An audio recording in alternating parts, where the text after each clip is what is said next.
do you like them apples? No need to be angry about it, but I do quite like them just as they are. But what happens if we ferment them and distill them? How's it going, chasers? I hope you're having a kick-ass week. I'm Jesse, this is Still It, and this is an apple. I don't think that needs any introduction. A little while ago, however, I took apple juice from the supermarket and turned it into kind of like an apple port or a fortified apple wine, I guess you'd call it. But today, I thought we'd just take the straight, fresh, like a real, actual apple and see just how much work it is to turn these things into an apple brandy. And I don't know about you, but I definitely want to know, is the fresh stuff better than just apple juice? Obviously, the first thing we need to talk about is apples. Now, I am not an apple expert. I don't know all the varieties. The varieties we have here, I'm sure, are very different from what you have in a different part of the world. What I will say is that I'm using a mix of sweeter apples, trying to get a little bit more sugar in the mix for yield, a higher original gravity, more spirit at the end. But I'm also using some more tart, a little bit more bite, more appley appleness, I guess you'd call it. An apple to me is all about flavor, not about just being sweet. Texture and flavor. Texture I'm not worried about. Flavor, we want that. So I got 20 kilos of apples from the local fruit store. That's this in freedom units. These will be popping up throughout the video. And just so happened that some of those apples were, they were seconds. I got them cheap and they needed to be used quickly. But some of them could do with a little bit more ripening off the tree. So I decided to freeze 16 kilos of apples. I cut them up, took the nasty parts off, decided actually to get rid of the stems and the seeds and the cores for this video and bagged them up and froze them. Thinking about yield here and actually utilizing the sugar in the apples, letting them ripen a little bit longer. Anyway, once those apples were ready, the frozen ones came out of the freezer and got crushed up and juiced with a new little machine I've got. Actually, to be more accurate, it's a pair of new machines, two new machines, neither of which are particularly complicated or complex by themselves, but together they do a pretty awesome job. The first one is this guy here. I bought from Trade Me in New Zealand, and it is sold, the listing that I bought it anyway, was sold as a grape crusher. But exactly the same thing is sold in a bunch of different places under different names, often under things like cider apple crusher, fruit mangler, yeah, all sorts of different names like that. But essentially all it is a hopper that leads down to a rather gnarly set of teeth that will mangle your fruit up when you spin the handle. So all of the defrosted apples, they came out of the freezer, they defrosted overnight, they went into the mangulator thingy-me-bob, it got all crushed up, and then I used the second piece of new equipment I have.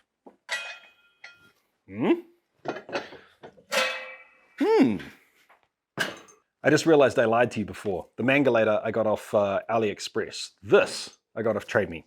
So this, once again, very similar things, similar concept, sold all over the place. This one happens to be made all out of stainless steel, welded together. Sometimes they're wood. Fruit or whatever it is that you want to crush and press goes into the basket here. The lid goes down on top, and some sort of crank, hydraulic press or screw press goes on top to press the fruit down. I was super impressed with this thing. It pressed those apples wonderfully. A couple of tips if you haven't used one of these before. It is almost like, ooh, what's a good example? It's like kneading fresh dough. I make pizza a lot. Kneading fresh pizza dough. You knead it, it gets tighter and tighter. You have to let it sit and relax for a little while before you can work it again, you know, depending on what stage you're at. This is pretty much the same. You tighten it down, a bunch of juice comes out, it gets really, really tight and harder to push it down any further. You let it sit for 5 minutes, and when you come back, it turns out that you can press it quite easily again and get a bunch more juice out. So out of those 18 kilos of frozen apples, I ended up getting 10 liters of juice, which was pretty crazy. And even crazier to me, that juice was at a original gravity of 1.068, which is pretty freaking good. Next, I took the leftover apples from the original bunch, plus an additional 6 kilos of apples and mangled them, but I did not press them. So just the straight crushed, mangled apple, whatever you want to call it, went into the fermenter, and I added the juice on in as well.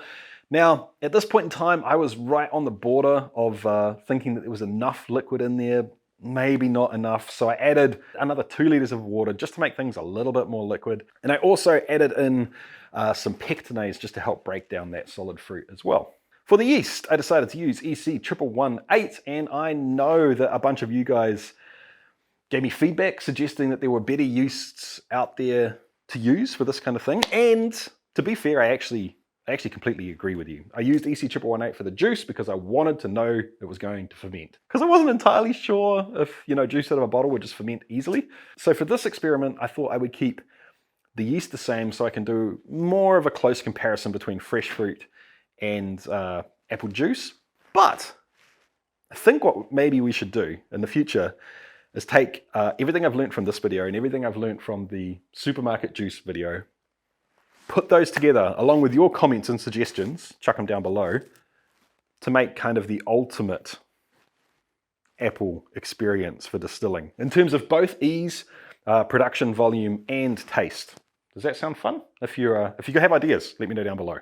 Anyway, fermentation chugged along really nicely for about 4 days, and then it slowed down considerably for about another 4 days. And I just let it go because I assumed that it was going to take a little bit of extra time for the yeast to really get through and get all the sugar out of that apple, even though it was mangled, down to quite small bits. I decided to give it a little bit of extra time, but it did ferment out dry, completely dry, which means it was time to distill the stuff. Because I had a relatively small volume of liquid to distill, I pretty quickly decided against doing a stripping run and a spirit run. So I decided to use this still here, which has a false bottom, which meant I can put all the solids straight on into it, and to use 2 plates. And the idea behind that was that I could get to a pretty high ABV with a one and done run. Once again, not needing to do the stripping run and spirit run. I balanced both plates out. That went smoothly. I let it sit for about 10 minutes to sort of stratify on the plates. That went smoothly. I slowly opened the still up to run nice and slow to collect the foreshots and then the heads. That went smoothly. I used rolling cuts to find the hearts, carried on collecting until I had a hunch that tails were coming soon, and used rolling cuts again at the end to find the tails. It all went smooth.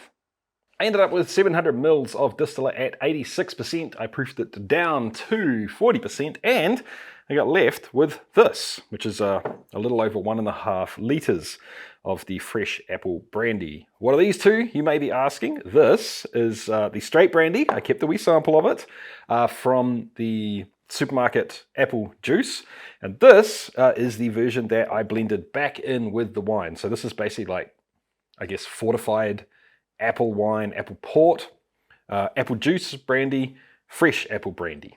I should say, actually, before we get stuck into this, it was quite interesting seeing the different fractions coming off the still. It started super freaking volatile, like that, I don't know, it's almost hard to smell, hard to grasp, fresh cut apples smell.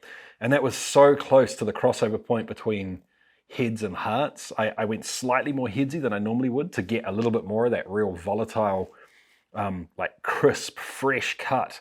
Like smell the knife after you've cut fresh apples. That's kind of like what it was like. What I wasn't expecting is down 3/4 the way to the tails, it almost tasted like toffee apple. It was insanely like candyish and sweet, but it had this awesome extra, I can't think what else to describe it, but a bite, like the skin of an apple, I guess you would call it. But anyway, it's time to taste this stuff and tell you how it turned out, and of course, compare it to the juice version I made last time. But first, a huge thank you to the Patreons. Thank you so much, Patreons, for being the awesome people you are in helping me do this as my full-time job. I thoroughly appreciate it. Thanks, guys. Anyway, it was very, very interesting. So, in the final distillate, we get a little bit of both on the nose. It has that mouth-watering, you smell it and your mouth starts salivating aspect to it, like fresh apple. But it also has some of that richer, deeper like red, sweet apple aspect as well. Honestly, the amount of flavor coming off this is kind of insane. It's quite interesting. Yeah, wow. Yeah, the same, totally the same on the palate. It is complex, it is fresh, it is bright. It doesn't taste stewed, it doesn't taste one-dimensional. There's a lot going on, really a lot going on. And I'm really quite surprised at how drinkable and tame and approachable the alcohol side of things is, considering that I did go looking for a little bit more of that kind of effervescent, appley freshness up in the heads. The funny thing is though, I think if I served these two drinks to like 10 people and said, tell me what each of them are made from, I think more people would pick apple quicker with this one. Once again, because it is just that, it's a more one-dimensional flavor. It's not bad in any way, shape or form. It just doesn't have that freshness, that brightness, that mouth-watering, almost mouth-puckering aspect to it, which is quite interesting. This one, yeah, wow. That's really good. Okay, that's gotten better. So this is the version that I left in the bottles on a slight amount of yeast for a little while. I've just taken it off, and it has gone a little bit past kind of that raisiny, figgy, stewed appleness, and it's gone almost, not really, but just a little bit marmitey. I wonder if it's autolysis. I don't know. I'll make another video about that. Honestly, I kind of feel like I shouldn't have poured this in this flight. It's not all that relevant. Maybe I'll make another video on that if you guys are interested.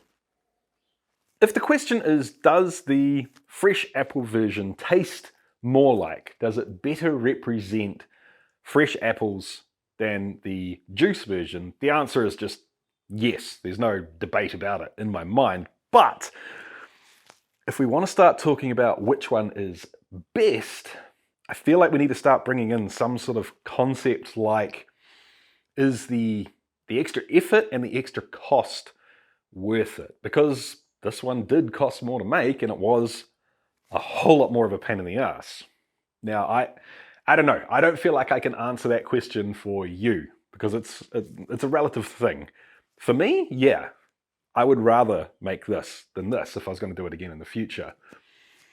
But I can't help but think there has to be some sort of compromise in between the two. Maybe we can bring the two together and get the best from both worlds. I feel like there's another video to be had here. Anyway, guys, if you like this video, please hit the like button down below, hit the subscribe button, notification bell, all of those good YouTube things, and I'll catch you next time, guys. Keep on chasing the craft. See ya.